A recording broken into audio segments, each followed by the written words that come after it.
হরে কৃষ্ণ। যে সমস্ত ভক্তরা তুলসী পাতা তুলবেন, তুলসী পাতা তোলার আগে প্রণাম মন্ত্র বলতে হয়, তারপরে তুলসী পাতা তোলা মন্ত্র বলতে হয়। তো প্রণাম মন্ত্র হচ্ছে ওম বৃন্দায় তুলসী দেবৈ প্রিয়ায় কেশবাস্য চ কৃষ্ণ ভক্তি প্রদে দেবী সত্যবত্যই নমো নমঃ। তুলসীর পাতাতে তুলবেন, সেটা কিন্তু আপনারা নখ দিয়ে তুলবেন না, হাতের যে গাদা রয়েছে সে গাদা দিয়ে তুলবেন।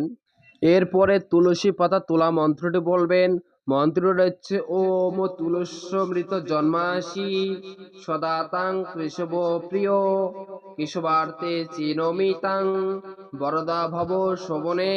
তুলসী পাতা তোলা শেষে আপনারা ক্ষমা প্রার্থনা করবেন। ক্ষমা প্রার্থনা মন্ত্র হচ্ছে চয়নোদ্ভব দুঃখম চ যত হৃদি তব বর্ততে তৎ ক্ষমস্ব জগৎমাত বৃন্দে দেবী নমঃস্তুতে। মন্ত্র বলে ক্ষমা প্রার্থনা করে প্রণাম করে চলে আসবেন।